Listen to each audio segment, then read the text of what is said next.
Hello everyone, welcome to my channel. मेरा नाम है स्नेहा जादव और मैं बिग बॉस शो की huge huge huge huge fan हूँ, जो मैं 3 लैंग्वेजेस में देखती हूँ, तेलुगु, हिंदी और मराठी। तो मैं जब भी बिग बॉस का शो देखती हूँ तो उसके ऊपर अपनी एनालिसिस करती हूँ और उसके ऊपर अपनी थोड़ा सा रिव्यू देती रहती हूँ। तो इस बार मैंने सोचा है कि वो रिव्यू जो है, वो टिप्पणी और वो एनालिसिस जो है, वो सिर्फ़ और सिर्फ मैं अपनी फैमिली मेम्बर्स और फ्रेंड्स तक सीमित ना रखूं, बल्कि उसे मैं आप सब लोगों के साथ शेयर करना चाहूँगी। तो इसीलिए मैंने अपना शो एक यूट्यूब चैनल खोला है, जिसका नाम भी मैंने ऐसे ही रखा है, स्नेहा की एनालिसिस एंड रिव्यू। तो बिग बॉस सीज़न 17 के कंटेस्टेंट्स और उनके गेम को लेके मेरी एनालिसिस क्या है, मेरी क्या टिप्पणी है, मैं इस चैनल में बताना चाहूँगी आप सब लोगों के साथ। तो मैं इतना ही कहना चाहूँगी कि मेरी चैनल की यही स्पेशलिटी रहेगी और है वो ये जो टेलीकास्ट होगा टीवी पे, मतलब whatever be it the telecast in the Colors TV पे जो टेलीकास्ट होगा, मैं उसी चीज़ों पे बात करूँगी। बाकी किसी जियो ऐप से देखा हुआ या फिर अनसीन ऐसा कुछ नहीं। Only the content which was telecasted on television, मैं उन्हीं चीज़ों पे बात करूँगी। सो कहते हैं ना, देर आए दुरुस्त आए। तो यस, कुछ एपिसोड्स मिस हो गए, लेकिन मैं कोशिश करूँगी मैं सारे एपिसोड्स पे अपने रिव्यू दूँ। तो चलते हैं, कल के एपिसोड से शुरू करते हैं, जहाँ पे एपिसोड शुरू हुआ था, जो अभिषेक, विक्की और अंकिता जी का जो झगड़ा चल रहा था वहाँ से शुरू हुई थी। तो अभिषेक का कहना है कि विक्की जी ने उन्हें धक्का मारा है, वेराज विक्की जी ने नहीं, बल्कि अभिषेक ने विक्की जी को धक्का मारा। एक्चुअली में ऐसा हुआ कि विक्की जी ने अभिषेक को थोड़ा सा पुश दिया था, और जब वो पुश दिए थे, अभिषेक का थोड़ा सा बैलेंस आउट हो गया था और वो गिरने वाले थे, जिसमें मुनावर इमीडिएटली आके उन्हें पकड़ लेते हैं, जैसे कि अभिषेक को एक्शन अटैक ना कर दे, इस वजह से वो मुनावर आके पकड़ लेते, जिसका फोर्स उन्हें लगा और अभिषेक को ऐसा लगा कि विक्की जी ने उन्हें ज़ोर का धक्का मारा, बल्कि ऐसा नहीं था। और उसके बाद इमीडिएटली अभिषेक ने विक्की जी को बहुत ज़ोर का धक्का तो दे दिया। तो ये सब जब हो रहा था, वहाँ पे हमारे अच्छे से घर में अच्छे अच्छे ऑडियंस जो बैठे हुए थे, वो मज़े ले रहे थे, जिसमें थे ऐश्वर्या, नील, रिंकू जी और अनुराग, जो बहुत अच्छे से खा रहे थे देखते हुए ऑडियंस में इसमें। एंड इसके बाद आते हैं, झगड़ा पूरा होने के बाद अभिषेक आ गए थे गार्डन एरिया में बैठे हुए थे, और जिसमें आयशा आई थी, और उन्होंने आई नॉट अंडरस्टैंड वो आयशा वहाँ पे अभिषेक को क्या पॉइंट समझाने आई थी, वो क्या बोलना चाहती थी अभिषेक से। But end of the day उन्होंने उससे आर्ग्यूमेंट करके वहाँ से उठ जा रही थी। और इसमें मैंने एक नज़र किया है, वो ये कि उन्होंने मैन बोलना से जो वर्ड है, उन्होंने अभिषेक को बोला था, बट वो बोल रही थी कि मैंने नहीं बोला। जब अभिषेक ने बोला कि तुमने बोला, तो वो कह रही थी कि मैं भूल गई। आई फेल्ट वेरी वियर्ड कि आपको फ्रैक्शन ऑफ सेकेंड में जो हुआ है वो आपको याद नहीं, लेकिन बाहर की जो मुनावर की चीज़ें आप इस घर में बोल रही हो, वो तो आपको डेट से ही याद है।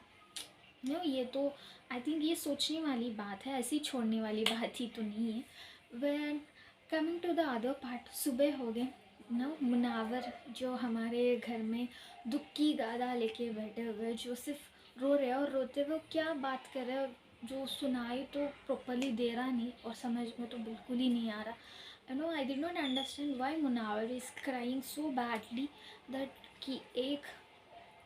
कि आयशा इस घर में आई है, या उनको आयशा को उन्होंने डिच किया, इस वजह से वो रो रही है, वो रो रहे हैं। या फिर सेकेंड थिंग, उन्होंने जो बाहर अपनी एक्स गर्लफ्रेंड है उनके बारे में गलत तरीके से शो में प्रिटेंड हुआ, ये सोच के वो रो रहे हैं। या फिर ये थर्ड वन, कि उन्होंने जो अपना इमेज इस शो में उन्होंने क्रिएट करके रखा है कि वो बहुत ही ज़्यादा सुलझे हुए कंपोज्ड इंसान है, वो इमेज जो है उनका ख़राब हो गया इस वजह से।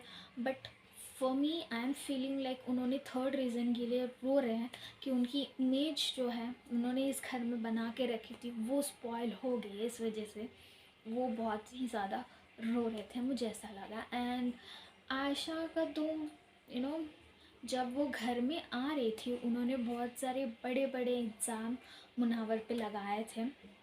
उन्होंने बहुत ही बड़े शब्द इस्तेमाल किए कि गुनाह किया और गुनाहों की माफ़ी नहीं होती है। बट घर में आने के बाद तो सीन रिवर्स ही मुझे दिखा जी, जैसे कि वो खुद मुनावर को समझा रही है और घर में बाकी सारे लोगों को वो बता रही है कि कैसी उनकी एक्स गर्लफ्रेंड जो है वो बहुत ही अच्छी है, प्रिटी है, एंजल है और इतनी अच्छी लड़की को मुनावर ने गंवा दिया है।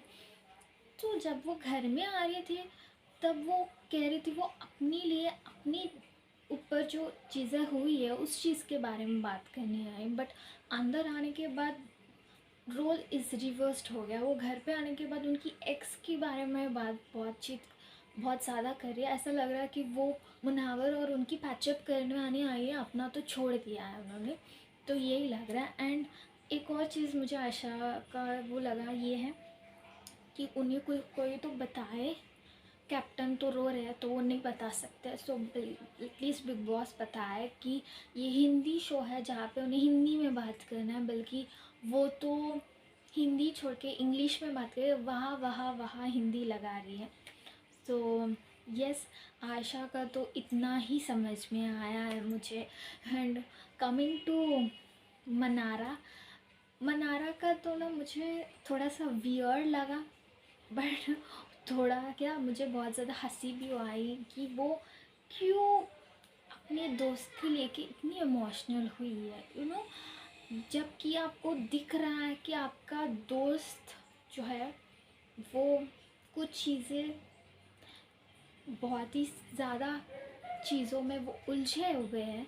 एंड एक लड़की बाहर से आई है और उन पे कुछ इल्ज़ाम वो लगा रही है, उसके ऊपर आपको सोचना छोड़ के वो ज़्यादा फील हो जा रही है इस चीज़ को लेके। तो I did not get it. वो फ्रेंडशिप मुझे नहीं लगा, वो समथिंग एल्स लगा।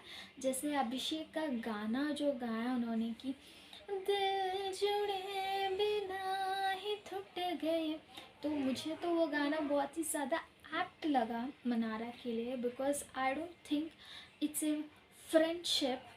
वो मेरा सिर्फ अच्छा दोस्त है, मुनावर मेरा बहुत ही अच्छा दोस्त है।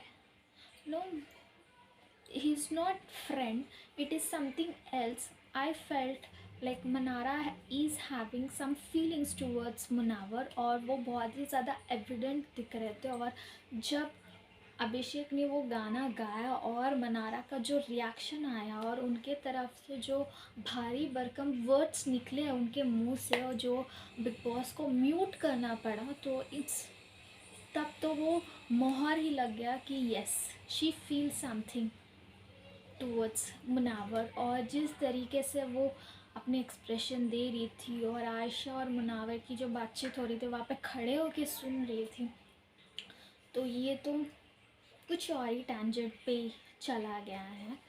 एंड तो यस, कल का एपिसोड ऐसा रहा है। आज के एपिसोड में देखना पड़ेगा, आज तो नॉमिनेशन स्पेशल भी है और आज का प्रोमो भी आया है जिसमें दिखाया जा रहा है इशारों इशारों में दिल लेने वालों। तो देखते हैं ये इशारे कैसे होते हैं और कैसे दिखते हैं। वैसे सुनने में आ रहा है कि Isha is become the new captain of the house, so let's see. अगर आपको कैसा लगा मेरा ये वीडियो और आपकी क्या रिव्यूज़ है, आप भी मुझे कमेंट सेक्शन में प्लीज़ पोस्ट कर दीजिए। अगर आपको ये वीडियो पसंद आया तो please like, share and subscribe to my channel and keep supporting me. So thanks for watching, signing off for today, Sneha.